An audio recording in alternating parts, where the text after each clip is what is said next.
Bonjour chers frères et sœurs dans le Seigneur, soyez bénis. Bienvenue dans la maison de Dieu. Bonjour tout le monde. J'espère que vous avez passé une très belle semaine.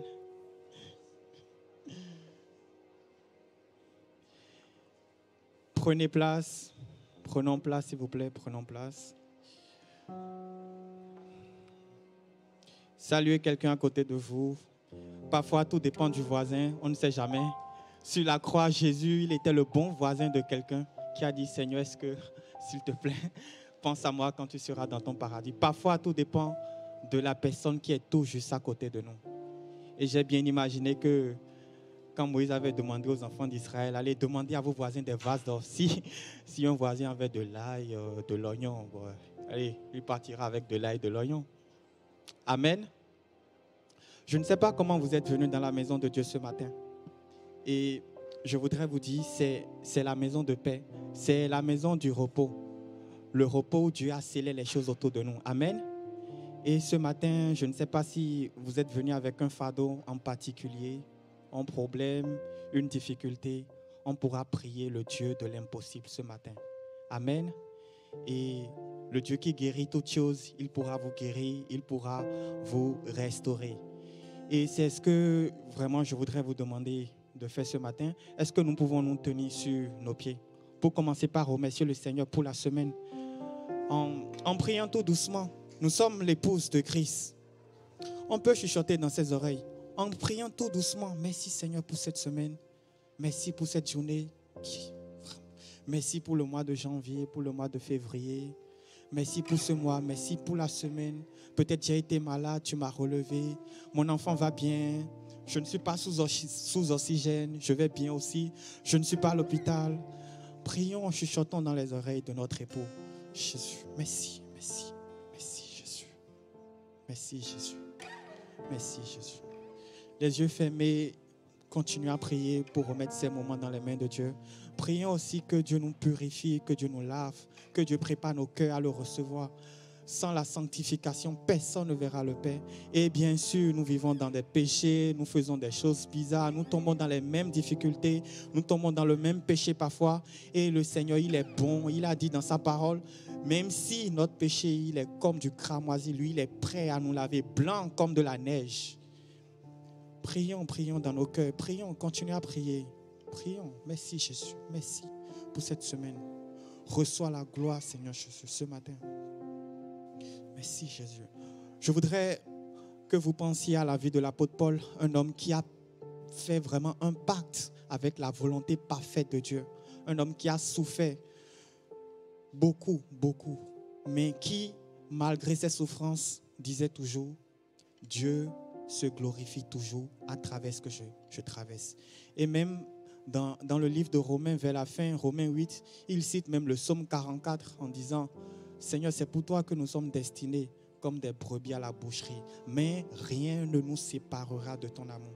Et ce matin, je ne sais pas ce que tu traverses en particulier, et je veux juste te dire que Dieu, il n'est pas loin, il est dans ton cœur, il habite en toi, il habite dans la vie de tout chacun de nous. Amen. Et ce matin, c'est ce Dieu on va chanter, et peut-être on va commencer par des temps d'adoration, vraiment en prenant ce chant qui dit « Entre tes mains, j'abandonne tout ». Car l'acte ultime de l'adoration, c'est de tout abandonner dans la main de quelqu'un. Tout laisser dans la main. Quand on aime quelqu'un vraiment, on apprend à tout lui laisser. On lui dit nos fardeaux, nos problèmes. Quand on est amoureux, ça change. On peut partager nos faiblesses. Et ce matin, je voudrais que tu partages tes faiblesses avec le Seigneur Jésus. Et que tu abandonnes tout entre ses mains. On vient avec des fardeaux. Nous n'allons pas retourner avec nos fardeaux. Nous allons tout laisser dans les mains de Dieu. Nous allons tout laisser au pied de sa croix. Il a dit, déposez tout à mes pieds, que ce soit vraiment des maladies, que ce soit peu importe votre difficulté ce matin. Je voudrais vraiment, Seigneur, que tu les prennes, Seigneur Jésus. Et nous voulons apprendre, Seigneur Jésus, ce matin, à tout mettre à tes pieds, Seigneur Jésus. Tout abandonner à tes pieds, Seigneur Jésus.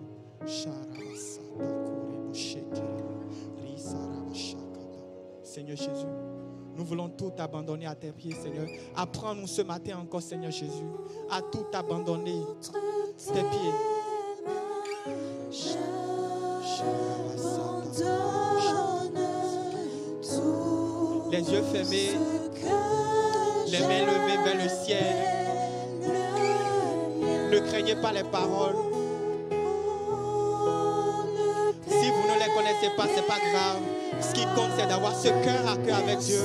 C'est de tout abandonner aux pieds de Jésus.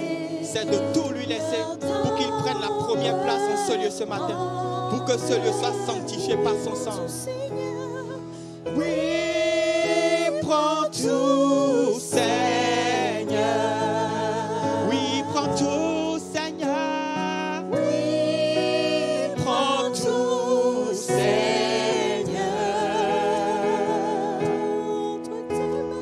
Entre tes mains, j'abandonne tout avec bonheur.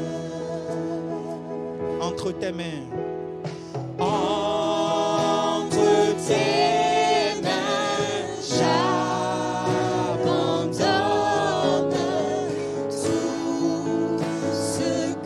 tout ce que tu appelles tien. La maladie que tu dis, c'est une maladie familiale, c'est génétique. Abandonne tout dans la main de l'Éternel ce matin. Ce fardeau avec lequel tu es venu ce matin, je te prie de l'abandonner aux pieds de Jésus. Tout ce qui ne glorifie pas le nom de Dieu dans ta vie, la colère, l'impatience, toutes ces choses, tu peux les abandonner aux pieds de Dieu ce matin. Oui, prends tout. Seigneur, viens prendre tout ce matin. Prends mes faiblesses, Seigneur Jésus. Oh, prends tout, Seigneur, ce matin. Prends tout, Seigneur. Prends ce problème qui me prend tant de temps. Prends cette difficulté, Seigneur Jésus. Prends ce problème de logement. Prends ce problème de changement. Prends ce problème. Tout, Seigneur Jésus. Tout.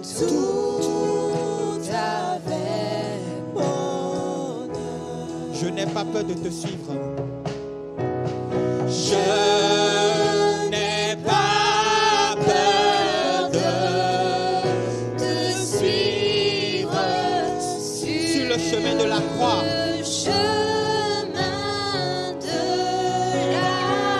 C'est pour toi que je veux vivre.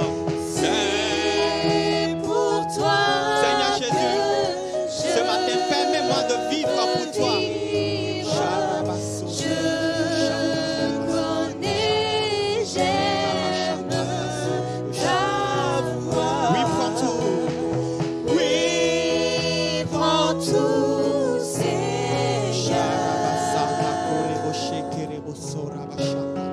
Oui, prends tout,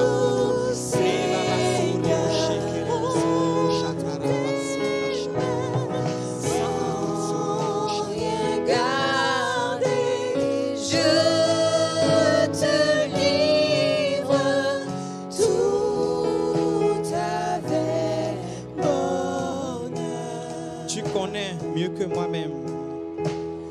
Tu connais mieux que moi-même tous les besoins de mon cœur.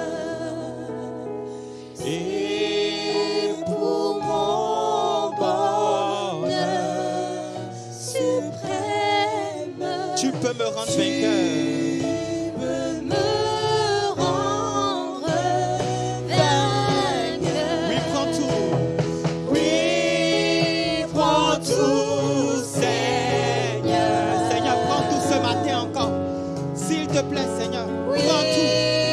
Que ton Esprit Saint prenne le contrôle.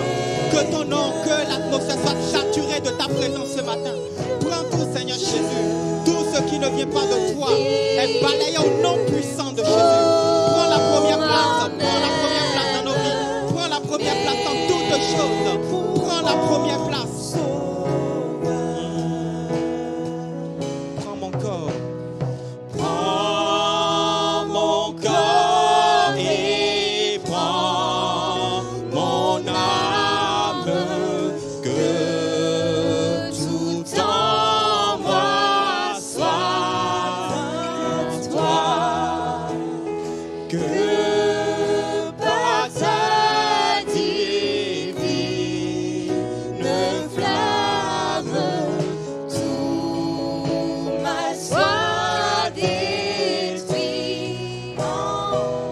Oui, prends tout. Oui, prends tout, Seigneur. Oui, prends tout, Seigneur. Profite de ce temps pour parler à Dieu. Parle à Dieu dans ton cœur. Parle-lui. Parle-lui. Il connaît ton cœur. Il connaît tes besoins. Il connaît toutes choses. Parle-lui dans ton cœur. Il connaît ton cœur. Quand personne ne peut te comprendre, il est capable de te comprendre. Il est capable de t'entendre. Il entend tes lamentations. Musique. Musique. Prie. Prends ce temps pour prier. Purifie ton cœur. Demande à Dieu ce que tu veux. Ce qui te tient à cœur, ce dont tu as besoin pour le servir, pour glorifier son nom. L'apôtre Paul pouvait dire, rien ne me séparera de l'amour de Christ. Malgré les tempêtes, il témoignait de sa vie à l'église de Corinthe en disant, j'ai été tout le temps dans les temps de péril, j'ai tout le temps été en voyage, j'ai été en difficulté, j'ai été lapidé plusieurs fois, mais malgré toutes ces choses, il avait les regards orientés vers Jésus en disant, Jésus, c'est pour toi que je fais ce que je fais. Est-ce que ce matin tu veux abandonner ce péché qui te prend tant de temps, cette chose qui te prend tellement de place, qui prend tellement de place dans ta vie que Jésus ne peut pas prendre toute la place? Est-ce que tu peux le déposer au pied de Jésus en disant, Jésus, prends ceci aussi, prends ça aussi, prends aussi, prends ceci, prends cela, prends ceci, prends cela, telle ou telle maladie. Vraiment, mets des mots sur des choses que tu traverses et abandonne tout au pied de Jésus. Remets-lui tout ce matin. Prie dans ton cœur. Prends tout. Oui, prends tout, Seigneur. Oui, prends tout, Seigneur. Oui, prends tout, Seigneur. Oui, prends tout, Seigneur. Entre tes mains, j'abandonne tout. Entre tes mains, j'abandonne tout avec bonheur. Entre tes mains, j'abandonne. Entre tes mains, j'abandonne tout avec bonheur. Que les voix maintenant. Entre tes mains, j'abandonne. Entre tes mains, j'abandonne Tout ce que Chante-le du plus profond de ton cœur. Abandonne tout vraiment dans les mains de Dieu. Oh, ne permets à personne, Seigneur, d'en reprendre rien. Oui, prends tout, Seigneur. Sharabasata korebo shekiribu shakata. Reba basara bashakata sorebo shekiribu. Rikaraba sorebo shekiribu sonta shakata korebo. Reba bashakata sorebo shakata. Tes mains, j'abandonne tout avec bonheur.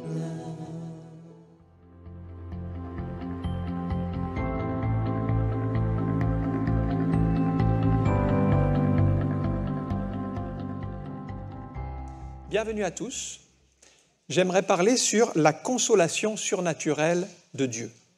Dans 2 Corinthiens, chapitre 1, verset 3, Paul écrit « Béni soit Dieu, le Père de notre Seigneur Jésus-Christ, le Père des miséricordes et le Dieu de toute consolation, qui nous console dans toutes nos afflictions, afin que par la consolation dont nous sommes l'objet de la part de Dieu, nous puissions consoler ceux qui se trouvent dans l'affliction.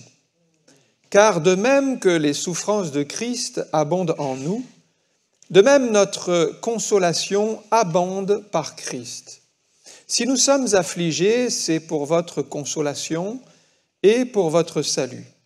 Et si nous sommes consolés, c'est pour votre consolation qui se réalise par la patience à supporter les mêmes souffrances que nous endurons.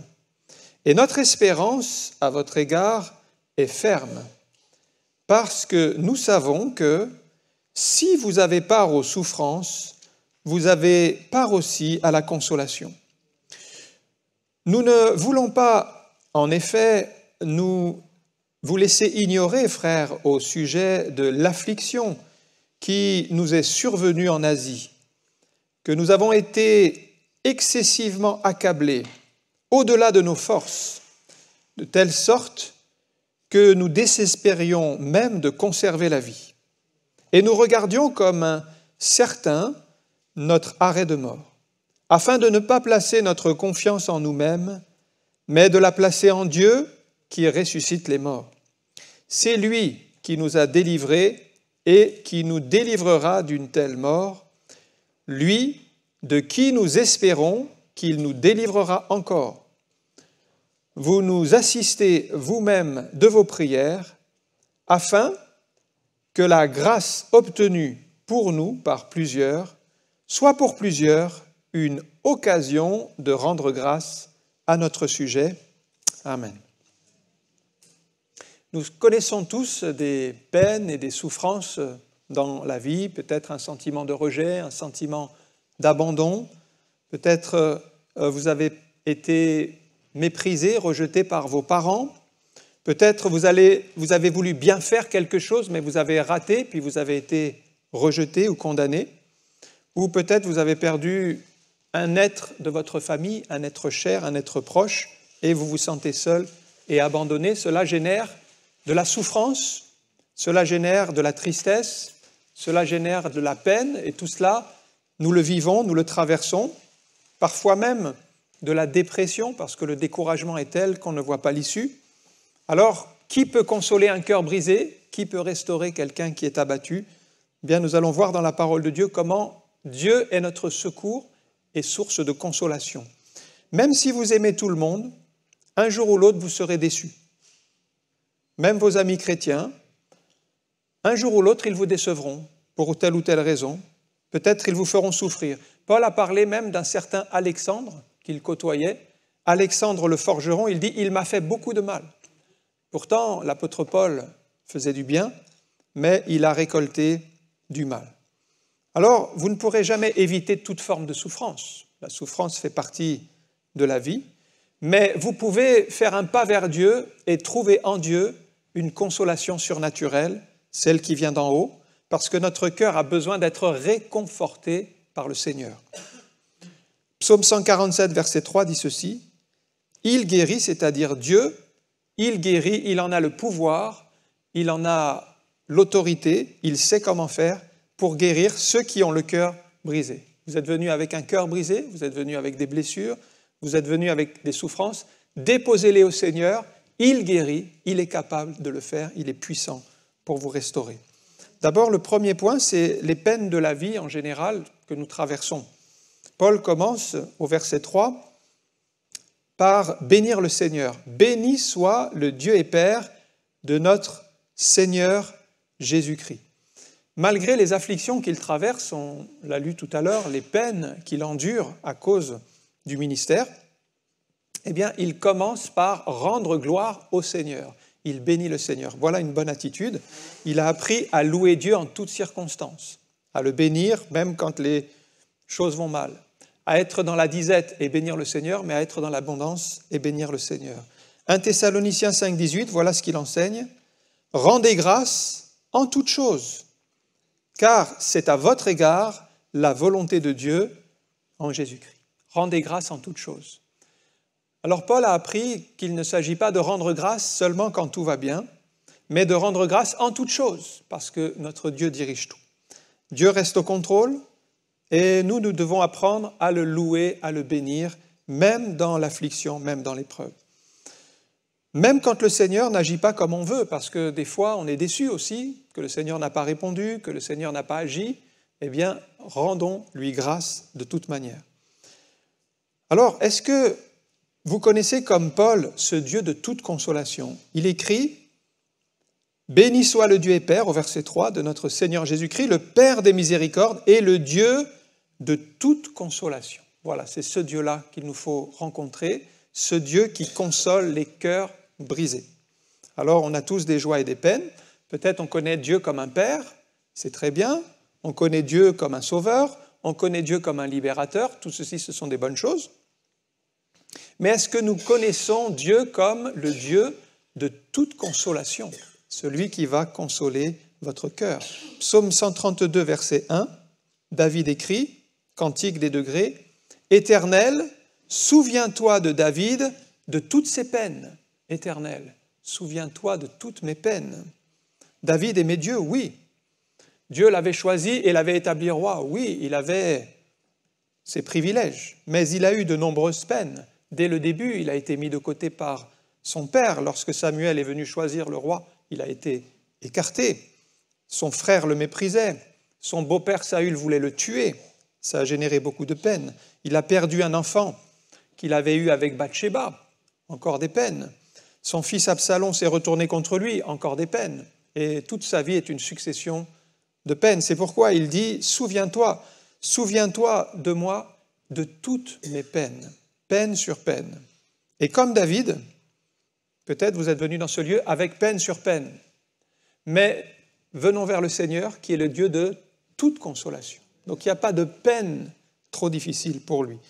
Il est le Dieu de toute consolation. Aucune peine n'est trop grande pour Dieu. Ne restez pas avec votre peine comme David.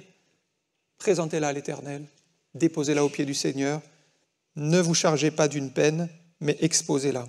Un jour, Jésus avait été invité chez un homme qui s'appelait Simon, à Béthanie. Et alors qu'il est en train de manger, il y a un temps autour de la table, tout d'un coup, une femme rentre. Elle s'approche de Jésus avec un vase d'albâtre rempli d'un parfum très cher. Et voilà qu'elle va rompre le parfum sur la tête de Jésus et oindre Jésus de ce parfum. Et c'était un parfum de grand prix, la Bible dit 300 deniers, l'équivalent de 300 jours, presque une année de travail en fait. Et elle va répandre donc ce parfum de très grande somme sur Jésus. Alors les disciples se sont offusqués, ont dit « Mais Seigneur, n'aurait-on pas vendre ce parfum et puis donner cet argent aux pauvres plutôt que de le dépenser là tout de suite ?» Alors il s'irritait contre la femme et il la jugeait.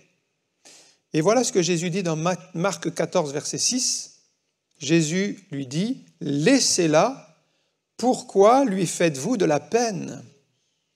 Elle a fait une bonne action à mon égard. » Elle avait de la peine à cause de la réaction des disciples. Les disciples, par leur jugement, par leurs paroles, par leur maladresse, ils faisaient de la peine. Vous voyez, on peut être chrétien, on peut être même dans la même église, et par nos actions, par nos paroles, on fait de la peine aux autres. Et le Seigneur le voit, et il reprend ses disciples. Mais pourquoi lui faites-vous de la peine ? Ce qu'elle a fait est une bonne chose. Cette femme n'a pas été comprise, elle a été jugée sévèrement, mais ce qu'elle avait fait était bien, elle honorait Jésus en fait. Les disciples ne l'avaient pas compris. Ils l'ont dénigré, peut-être ils l'ont rabaissé, peut-être ils l'ont jugé, ils l'ont critiqué, ils ont parlé sur elle. Mais Jésus a vu sa peine. Moi, je crois que le Seigneur, il voit notre cœur, il voit notre peine, il voit notre souffrance et il a compassion. Et la fin de ce récit se termine de cette manière. Jésus a mis en valeur cette femme et elle a dit, cette femme-là, elle a fait un acte prophétique. Elle a d'avance embaumé mon corps. C'était une image pour parler de la mise au tombeau du Seigneur. Et il a fait une promesse en disant, dans le monde entier, on se rappellera de ce que cette femme a fait. Jésus a donc valorisé cette femme, il l'a réconfortée, il l'a consolée et il lui a donné une promesse. C'est pour ça, lorsque nous avons de la peine, venons au Seigneur, la déposer à Jésus. Il connaît aussi nos peines. Peut-être vous n'avez pas été compris, vous avez été mis de côté, vous avez été rejeté. Mais Jésus a compris le cœur de cette femme, il a compris sa peine, il a vu sa souffrance, il ne l'a pas jugée, il ne l'a pas condamnée, il l'a relevée avec des paroles réconfortantes. Et il y a un temps pour tout. La Bible dit dans Ecclésiaste 3, 4, il y a un temps pour pleurer, et puis il y a un temps pour rire, il y a un temps pour se lamenter, et un temps pour danser. Il y a un temps de la peine, il y a un temps de la souffrance, ça fait partie de la vie, Mes frères et sœurs, la peine ne doit pas être permanente. On ne doit pas entretenir une peine perpétuelle, parce que ce n'est pas la volonté de Dieu pour nous. Dieu désire nous faire sortir de cette peine, un peu comme cette femme qui est venue avec ce vase. Jésus n'a pas voulu qu'elle reste dans sa peine, il a voulu l'aider à sortir de cette situation. Alors, les émotions que nous avons sont humaines, c'est pour ça qu'on a des hauts et des bas. Des fois, on a un bon moral, et puis des fois, on est découragé. Ça fait partie de la vie, c'est les peines, les souffrances, les difficultés. Ça, c'est parce qu'on est des êtres humains avec des émotions, donc on doit en tenir compte et déposer au Seigneur ces choses. Nous, on n'est pas comme les ordinateurs. Les ordinateurs, vous appuyez sur le bouton, il démarre. Il ne connaît jamais de baisse de morale, il est toujours actif, toujours prêt à travailler. Ça, c'est les ordinateurs. Si ça ne va pas bien, on le reformate, on appuie sur un bouton et voilà, ça repart. Mais les êtres humains, ils sont complexes, avec des sentiments, avec des hauts, des bas. Et il n'y a que le Seigneur qui peut restaurer un cœur qui est vraiment en peine, en souffrance. Déposons-le au Seigneur, comme Paul l'a fait dans cette parole. Il a rencontré le Dieu de toute consolation. Peut-être vous êtes venu ce matin et vous avez besoin de faire une rencontre avec le Dieu de toute consolation qui lui seul peut prendre en compte vos peines. Le deuxième point, c'est maintenant répandre sa peine devant Dieu. Donc Paul le fait ici où il parle de ses souffrances, de ses malheurs. David le fait au psaume 6, verset 7 par exemple. Il dit ceci: « Je m'épuise à force de gémir. Chaque nuit ma couche est baignée de mes larmes. Mon lit est arrosé de mes pleurs. J'ai le visage usé par le chagrin. Tous ceux qui me persécutent me le font vieillir. Éloignez-vous de moi, vous qui faites le mal, car l'Éternel entend la voix de mes larmes. L'Éternel exauce mes supplications. L'Éternel accueillera ma prière. » Voilà David qui est dans la peine, il est dans la souffrance, il pleure, il est là devant Dieu, il répand ses larmes. Et on a besoin de partager, de déverser nos souffrances sur le Seigneur. Et il le fait parce qu'il sait que Dieu, c'est le meilleur des confidents. À Dieu, vous pouvez tout lui confier. Parler de vos souffrances, de vos peines, de vos malheurs. Il écoute. David dit: « L'Éternel entend la voix de mes larmes. » Ce sont des prières de larmes qu'il fait monter vers Dieu. Alors vous pouvez lui raconter toutes les injustices que vous traversez, toutes les incompréhensions, les mépris, les rejets, et le dire au Seigneur. Tout ce qui va mal dans votre vie. Et peut-être que vous avez déjà été consolé une première fois, mais ce n'est pas fini. Vous avez besoin d'être consolé à nouveau. Regardez le psaume 71, verset 21. Le psalmiste dit: « Relève ma grandeur, console-moi de nouveau. » On a besoin d'être consolé plusieurs fois, pas juste une seule fois, parce que les peines, elles continuent à arriver de toutes parts. Donc, il y a assez de consolation en Dieu pour nous consoler à nouveau. Et à chaque fois qu'il y aura des peines, à chaque fois qu'il y aura des souffrances, eh bien, il y aura le Dieu de toute consolation qui est capable de vous consoler de toutes vos peines.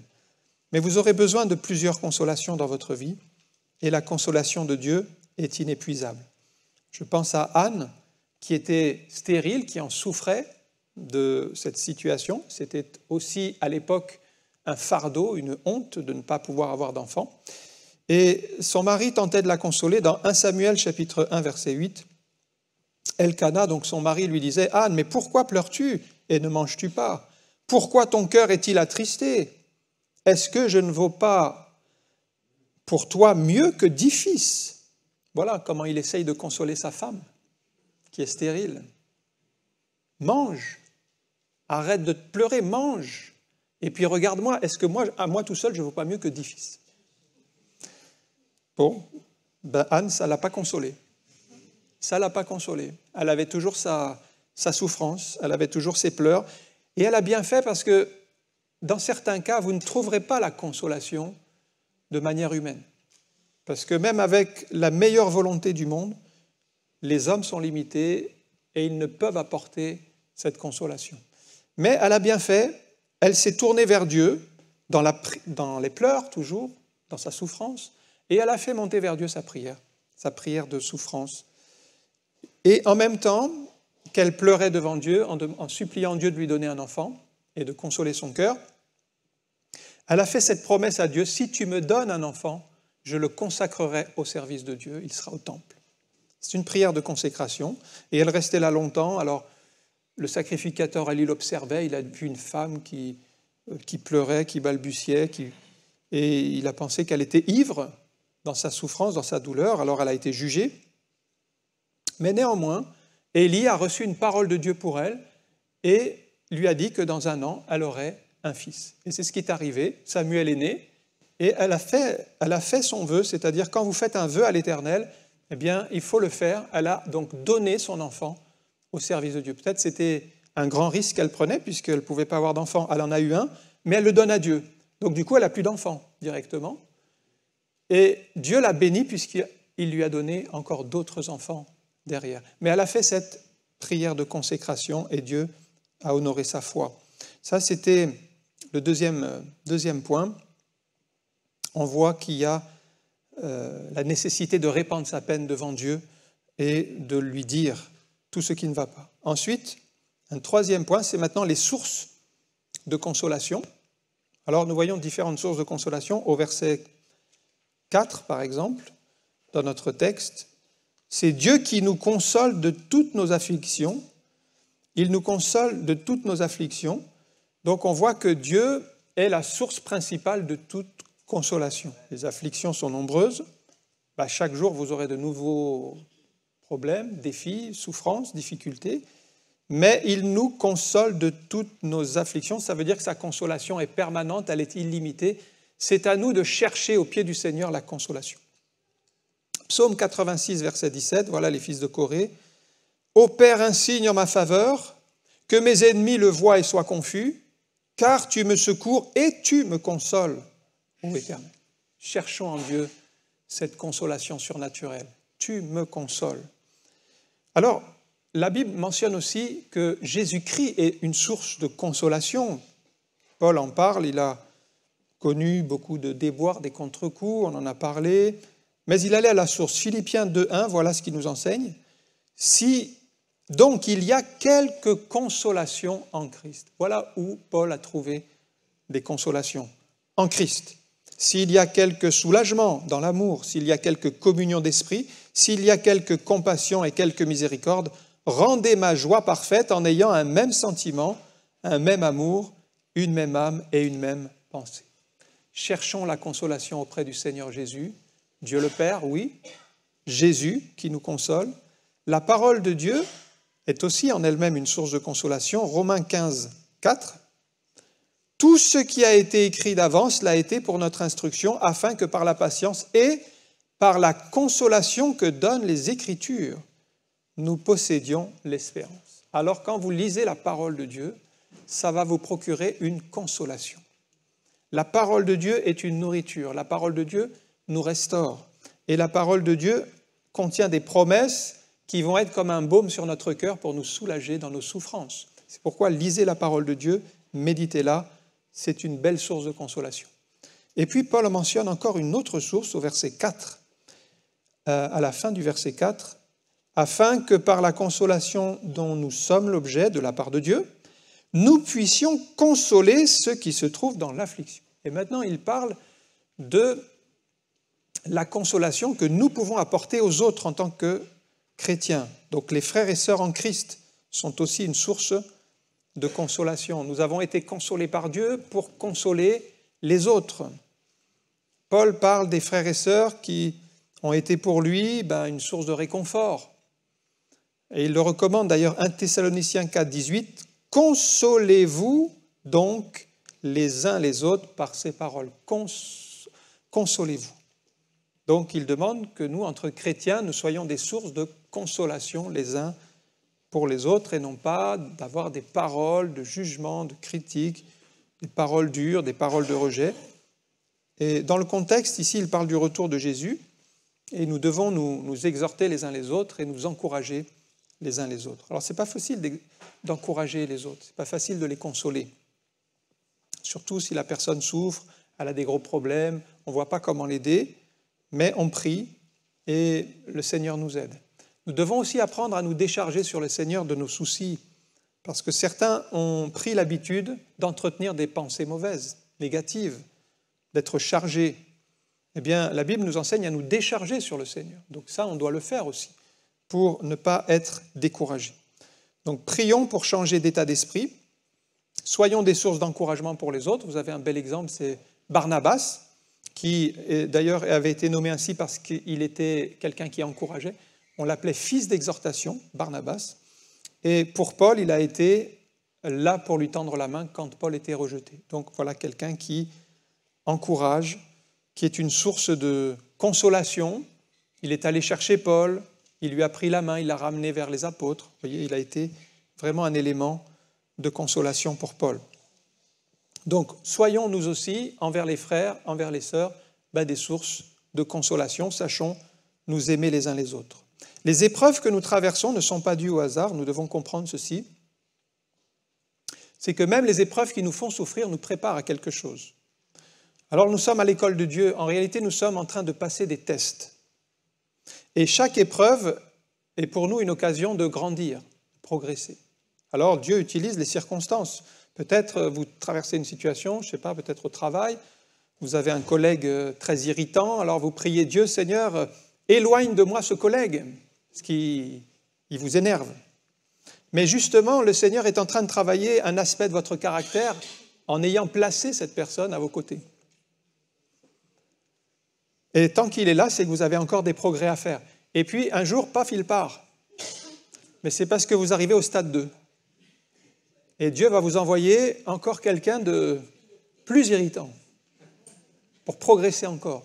Parce que quand vous avez réussi à monter une marche, eh bien Dieu vous prépare à monter la deuxième marche. Il n'y a pas beaucoup de amen, alléluia. C'est normal parce qu'on aime bien s'arrêter au bout d'une marche. Et on dit, là, ça y est, je suis arrivé, je ne bouge plus. Non. Le Seigneur a prévu encore d'autres progressions. Alors, nous ne sommes pas très motivés pour avancer, pour progresser, mais le Seigneur sait comment nous faire avancer et il suscite des situations pour que nous franchissions des étapes, des caps, et c'est ainsi que nous allons grandir. Alors, prenons aussi à cœur de comprendre comment Dieu agit et qu'il suscite telle chose ou telle chose, mais comprenons que c'est pour notre progrès, notre avancement, et que nous allons grandir en faisant confiance au Seigneur et qu'il ne va pas vous abandonner, il ne va pas vous laisser dans la souffrance et le découragement, mais il va consoler vos cœurs et il va vous aider à surmonter cette épreuve. 4e point, les conséquences de la consolation, car la consolation de Dieu nous permet de reprendre la route d'une manière positive. Psaume 94, verset 19, dit ceci. « Quand les pensées s'agitent en foule au-dedans de moi, tes consolations réjouissent mon âme. » Voilà ce qu'il nous faut, frères et sœurs. Les consolations de Dieu, ça va nous réjouir et nous permettre de repartir. Alors peut-être aujourd'hui vous êtes à terre, découragé par la tristesse, vous avez perdu la joie, vous êtes arrêté dans votre vie chrétienne, mais Dieu peut vous apporter la consolation qui va réjouir votre âme et vous permettre de vous relever. Alors, comment faire pour rester encourageant? Être chaque jour renouvelé dans la vision de la parole de Dieu, ça c'est important. Arrêter de voir le côté sombre des choses, c'est-à-dire changer de vision, voir la main de Dieu, par exemple. Bien, chaque jour est un nouveau jour et nous pouvons louer le Seigneur. Déjà, quand on ouvre les yeux le matin, de dire « Merci Seigneur pour le souffle que tu me donnes ». D'être émerveillé par le cadeau de Dieu, la vie qu'il nous a donnée, de bénir le Seigneur pour le souffle, la respiration, pour la famille qu'il nous a donnée, pour les frères et les sœurs, avoir cet état d'esprit encourageant et dans la foi. Alors c'est vrai que quelqu'un a dit « Les chrétiens ont souvent la tête mal vissée, ils regardent toujours en arrière ». Ça c'est dommage. Apprenons à regarder dans la bonne direction, à regarder vers le Seigneur, à regarder vers ce qui est bon, ce qui est positif, et décharger de notre esprit les pensées de découragement, les pensées d'abattement. Ça, c'est notre part, et on doit le faire tous les jours. Donc, rester encourageant. On voit avec Élie, par exemple, qui était un prophète de Dieu, il entend les menaces de Jézabel sur sa vie, et Jézabel a prononcé une sentence de mort sur Élie, et lorsqu'il entend cette sentence, il a peur. Il va au désert et demande à Dieu la mort. Il dit « Je ne suis pas meilleur que mes pères, reprends-moi la vie ». Et il était vraiment découragé. Il était très triste, très abattu, en dépression. Alors Dieu aurait pu lui dire, c'est vrai, tu n'as pas été courageux, tu aurais dû résister aux paroles de Jézabel, tu as fui, donc tu es un mauvais serviteur. Dieu aurait pu le mettre de côté, le juger et ne plus l'utiliser. Mais Dieu l'a consolé, Dieu l'a relevé, il a envoyé un ange vers Élie, qui est venu avec un gâteau, une cruche d'eau, qui lui a donné la nourriture nécessaire, qui l'a réconforté. Et le prophète Élie s'est restauré. 1 Roi chapitre 19, verset 8. Il se leva, mangea et but, et avec la force que lui donna cette nourriture, il marcha 40 jours et 40 nuits jusqu'à la montagne de Dieu à Horeb. Il était au fond du trou, il était complètement découragé, il ne marchait plus. Mais la restauration de Dieu, la consolation de Dieu, la nourriture qu'il a eue dans son cœur, qui venait de Dieu, a été une force et il a retrouvé le chemin, il a retrouvé la marche. Eh bien, c'est une expérience que l'on peut faire quand on vient au pied du Seigneur, quand on lui confie tous nos soucis, on reçoit sa guérison, sa consolation et on repart avec une force nouvelle qu'il nous donne. Alors, en conclusion, on voit qu'on a tous besoin de consolation, qui que nous soyons. À des moments, on a des hauts, on a des bas, et le Seigneur le sait, et c'est humain. Mais Dieu a prévu la manière de nous consoler et de nous restaurer.